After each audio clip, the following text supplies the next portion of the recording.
Heyo. Okay, so there are just under 2 weeks until the Alternative Model of the Year competition 2018. So I've still got 5 more questions to do prep for. There are 7 in total, and I've done 2 already. So today I'll do the third question, and I'm just going in order of the ones that have been posted. It's not as if they're labelled. Anyway, so today's question is: do you think social media trends impact on the alternative modelling industry?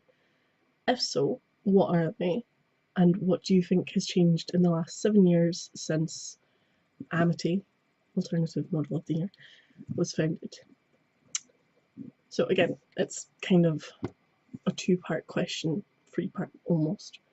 And I think this one's a little bit harder because it's not just asking you about something that's happened recently, it's asking you to talk about the last 7 years, which, if you're new to modelling or new to alternative fashion, maybe you haven't been around for 7 years.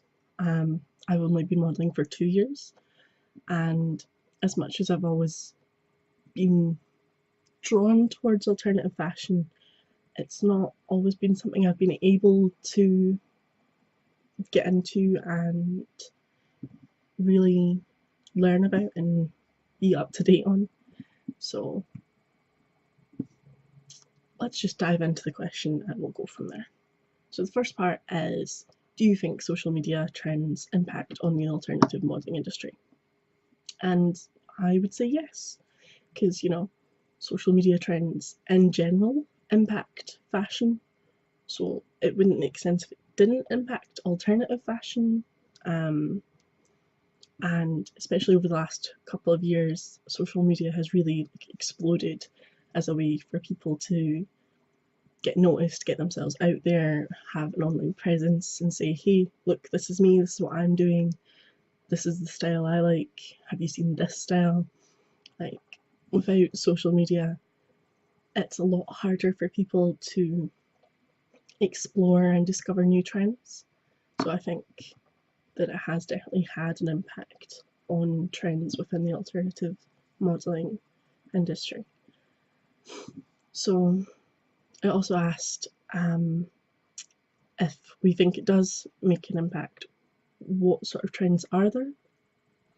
So I was trying to think of some recent trends to give more relatable examples, because as much as I probably could find examples from 7 years ago, I like to keep things current, and I think in a in a society where everything is now, sometimes we forget what's happened in the last year, never mind 7. So I was thinking about it, and I think recent trends that have been very popular, especially within alternative and mainstream fashion, has been fake hold-ups. You know, the tights that have like one section's black with little fake straps, but it's still just tights, and they're like tan at the top. Fishnet has been everywhere for the last couple of years, especially in the last year itself. We've had such a boom on fishnet. Sorry, I'm still getting over my cold, but we're getting there. So another one's body harnesses. This is slightly more recent again, where we're looking at not just for BDSM harnesses, but like lingerie, casual wear, almost like the little elastic harnesses that are really pretty and really ornate, which are gorgeous, love them. Mesh items of clothing, so we've had a lot of mesh tops, mesh bodysuits, or things with mesh sleeves, or part mesh, part solid material. So mesh has been another one. Bralettes. This one's not quite as alternative, granted, but it did give way to a lot of alternative sort of gothic styling of bralettes that focus on roses and black and red, sometimes little spikes and stuff. Not that I really got to enjoy them, but whatever. And the other one that I had thought of was the choker collars that had become very popular recently. The ones with like little hearts or studs, the ones that aren't heavy BDSM collars.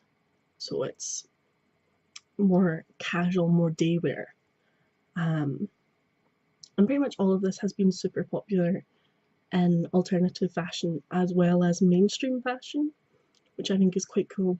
The crossover nowadays is a lot broader, there's a lot more overlap, whereas before we had alternative fashion and mainstream fashion. Now it's more intertwined, at least for the time being. So the last part of the question was, what do you think has changed in the last 7 years since AMOTY was founded? So 7 years is a long time, but I think to generalise and summarise, over the last 7 years, alternative fashion has been becoming more popular and more accepted by mainstream fashion. Whereas before, if you were alternative, it was very fringe fashion, like you were goth, you were a punk, you were a scene kid, you were whatever, but you were a small minority that everyone else just ignored or didn't bother with. But now it's becoming a lot more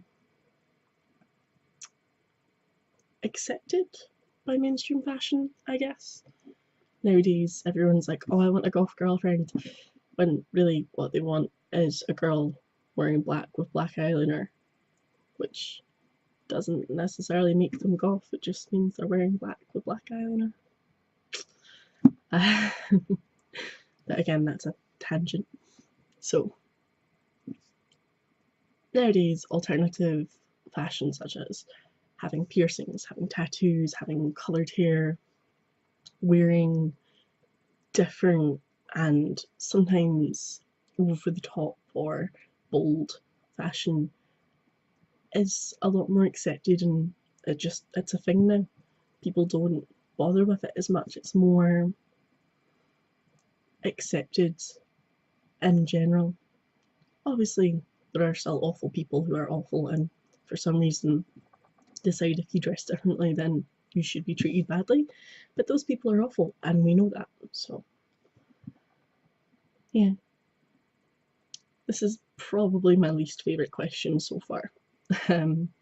Just because it's got a lot to it and a lot that you need to unpack.